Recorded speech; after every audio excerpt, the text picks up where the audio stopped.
Every single day, hundreds of warships move through waters once ruled by ancient empires. But now those same waters are watched by a single rising force: Turkey. A nation that learned to turn geography into a weapon, sanctions into strength, and isolation into power. Turkey stood at the crossroads of continents: Europe, Asia, and the Middle East. A place every empire wanted, yet few could truly control. But in the past decade, something extraordinary happened. The world stopped underestimating Turkey because it refused to stay silent or small. From producing its own fighter jets to launching the world's first drone carrier, Turkey has stepped into a new age of military dominance. Today it commands NATO's second largest army, a force built not just with machines, but with strategy, resilience, and vision. How did a nation once limited by embargoes and political pressure rise to challenge global superpowers? How did it turn every disadvantage into unstoppable momentum? Because this is not just a story of weapons, it's a story of destiny. Stay till the end, because the secret behind Turkey Rise will change how the world defines power itself. For centuries, Turkey has stood at the center of power, the bridge between Europe and Asia. Every major empire that rose, from Byzantium to the Ottomans, left its mark on this land. The Bosporus Strait became the line where East and West collided. That same location now gives Turkey a strategic advantage no nation can ignore. It connects the Black Sea to the Mediterranean, turning every passing ship into a move on a global chessboard. Each day, warships, tankers, and trade vessels pass under Turkey's quiet watch. The same waters once ruled by emperors now carry the fleets of NATO, with Turkey right in command. In today's world, maps alone don't make power. It's how Turkey uses them that changes the balance of war. In 1952, Turkey joined NATO quietly, but with a big plan. While other countries looked stronger, Turkey started building its own powerful army step by step. It trained its soldiers, built new weapons, and never stopped getting stronger. Today, Turkey has NATO's second largest army, guarding the alliance's southern border. But something changed over time. For years, Turkey followed orders from bigger nations until it realized it didn't need to. The student had learned enough to become the teacher. Now, Turkey writes the rules others follow. By 2025, it was no longer just a guard. It became a leader. And while the world watched from above, Turkey's next power was growing quietly, deep under the sea. Turkey holds the Bosporus and Dardanelles, two narrow straits that decide who sails in or out of the Black Sea. Every ship that moves between Europe and Asia must pass through these waters, and Turkey controls them all. Since 1936, the Montreux Convention has given Turkey the legal power to decide which navies can enter. No warship moves without Ankara''s permission. In 2022, during the Russia-Ukraine war, Turkey used that right. With a single order, it blocked Russian warships, stopping them from leaving port. For a moment, the whole world paused, because one signature had changed the balance of war. It wasn't luck. It wasn't chance. It was strategy, built from geography itself. But what if geography wasn't just an advantage? What if it became Turkey's first weapon? By 2025, Turkey stopped using its location only for defense. It began using it for power. Its land became the center of control between the East and the West. In the hills of Kurichik, a U.S. radar base scans the skies for incoming missiles. Far to the south at Incirlik Air Base sit American nuclear bombs, guarded by Turkish soldiers. Every ally now depends on Turkey cooperation. Every rival fears what happens if it ever says no. It's no longer just NATO's border. It's NATO's switch, deciding who holds the power. And that switch sits in Ankara's hands. But power like this doesn't appear overnight. It's earned through years of battle. The story of that strength begins in the dust of Syria and Iraq. Starting in 2016, Turkey army crossed its borders into Syria and Iraq, facing ISIS and the PKK in real combat.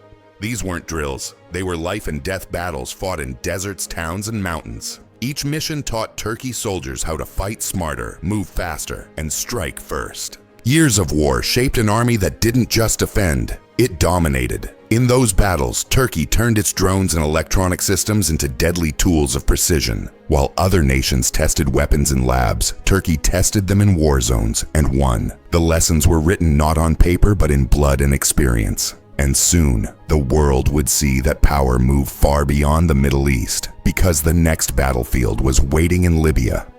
Between 2019 and 2020, Turkey stepped into two wars, North Africa and Azerbaijan in the Caucasus. Most nations stayed out, but Turkey moved in with a new kind of weapon, the Bayraktar drone. In both wars, these drones didn't just fly, they changed history. Enemy tanks, air defenses, and command centers were destroyed from miles away. The world watched as a so-called mid-tier country defeated advanced systems built by global powers. For the first time, innovation beat money. And tactics beat technology. Those skies became Turkey's combat classroom, where every strike taught a lesson in modern war. By the end, Turkey had built more than an army. It had created a new military science, and it all began with one name, Bayraktar.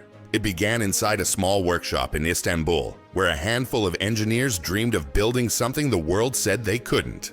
That dream became Baykar, the company that changed how wars are fought. Their creation, the Bayraktar TB2, started small, but soon became a legend across Ukraine, Libya, and Nagorno-Karabakh. While other nations relied on imported tech, Turkey built its own every screw. Every chip, every line of code came from Turkish hands. The world saw that you didn't need an F-35 to rule the sky. You just needed innovation, courage, and belief. The TB2 didn't just destroy targets. It destroyed the idea that only superpowers could control the air. But how did Turkey turn sanctions meant to stop it into sovereignty? That story began with rejection. 2019, Turkey was removed from the US F-35 program after buying Russian S-400 missiles. Many believed this would cripple its air force for decades. But Turkey didn't wait for help, it started building its own jet. That project became KAAN, a fifth-generation stealth fighter designed and produced on Turkish soil. The same sanctions meant to stop progress became the blueprint for freedom. Every loss turned into a lesson, every ban into a new design. Within years, Turkey wasn't begging for planes, it was building them. By 2025, Khan stood ready to fly beside Turkey's drones and warships, forming a power no one expected. And now, the question is no longer if it can compete, but how far it will soar in the skies of 2025. By 2024, Turkey's sky began to look very different. The KAAN stealth fighter took flight, proving Turkey could build what others once denied. Soon after, the Anka-3 unmanned jet joined the fleet, sleek, silent, and built for the future. And below them, a new shield rose, the Super Air Defense System, guarding every inch of Turkish airspace. Together, they formed what experts now call the Steel Dome, a network of homegrown missiles that protects Turkey from any threat. Each system carried the same message. We depend on no one. From imported jets to self-made power, Turkey's skies had been reborn. But true dominance isn't only found above the clouds, because the next frontier of power is beneath the waves. Between 2024 and 2025, the Turkish Navy changed faster than anyone imagined. At its heart stood the TCG Anadolu, the world's first drone carrier, a ship that rewrote the rules of sea warfare. What began as a bold idea many once mocked became a symbol the world now fears. Across the fleet, Atmaca missiles gave ships a long, deadly reach, while AIP submarines like Piri Reis turned silent beneath the surface. Each vessel moved with precision, guided by homegrown technology and Turkish design. Then came the true breakthrough, a navy where drones and submarines worked together, striking faster than any rival could react. For Turkey, sea power no longer meant defense. It meant influence, trade, and profit, a floating empire rising on its own. So how much is this new empire worth? By 2024, Turkey defense exports had exploded, climbing from $5.5 billion to $7.1 billion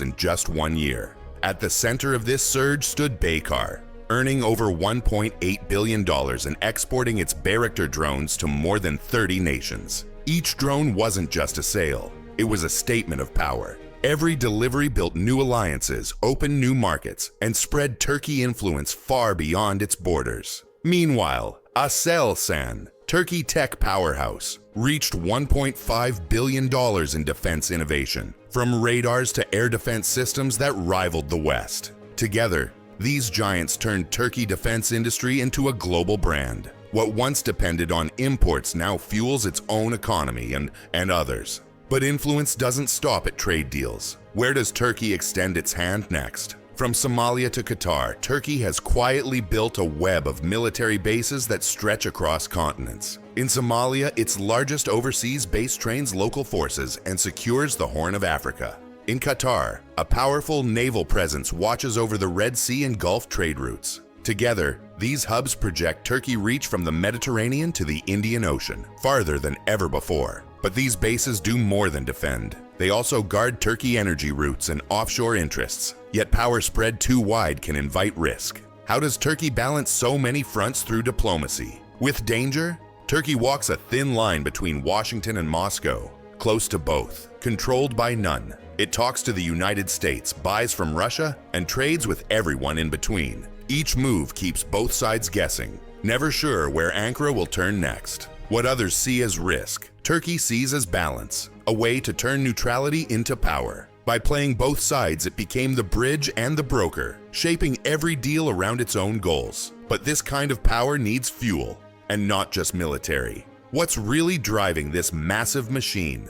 Behind every jet, drone, and warship stands Turkey's growing economy, the force that makes it all possible. Defense industries, tech parks, and export hubs now power both jobs and national pride. Every new factory built on Turkish soil sends one clear message: independence. The same economy that once relied on foreign imports now sells homegrown innovation to the world. Each deal funds the next breakthrough, turning industry into strategy. But after years of building, trading, and expanding influence, one question remains. Has Turkey truly become a global powerhouse? By late 2025, the world sees a Turkey that barely resembles the nation from a decade ago. It commands respect inside NATO, holds influence across the Middle East, and sells its weapons and technology to buyers around the globe. Every alliance now listens when Ankara speaks. What began as survival through embargoes and wars has turned into a model of resilience and pride.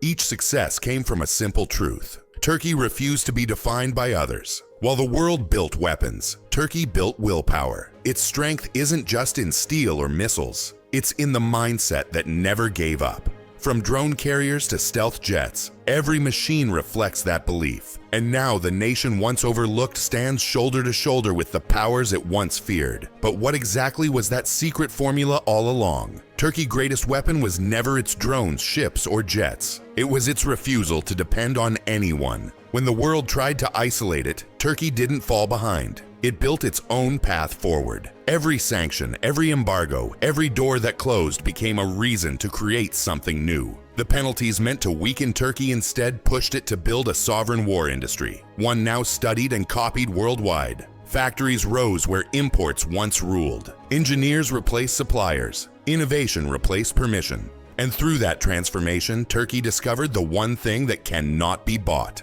self-reliance. From the humiliation of 2019, when it was cut from the F-35 program, to the leadership of 2025, when it commands fleets, drones, and markets, the journey became more than military. It became personal. Turkey turned rejection into rebirth and loss into leadership. Because real power doesn't come from allies. It comes from persistence, belief, and the courage to stand alone. Remember the question: how did Turkey become unstoppable? The answer lies in its greatest transformation, turning every weakness into a weapon. And in a world built on dependence, Turkey's story stands as proof that the most powerful nation is the one that can stand on its own. From the crossroads of empires to the front line of innovation, Turkey has rewritten what destiny looks like. A land once divided by history now stands united by purpose. Every drone that flies, every jet that takes off, and every ship that sails tells the same story. A nation that refused to be limited. Turkey has shown the world that strength isn't inherited, it's engineered. Its rise proves one timeless truth: nations that build for themselves rise for generations. And the story isn't over, because every victory today plants the seed for tomorrow's power. If you want more deep geopolitical stories like this one, make sure to subscribe and turn on the bell, so you never miss the next world-shifting moment. Now tell me, what do you think? Has Turkey already surpassed expectations, or is its true peak still waiting beyond the horizon?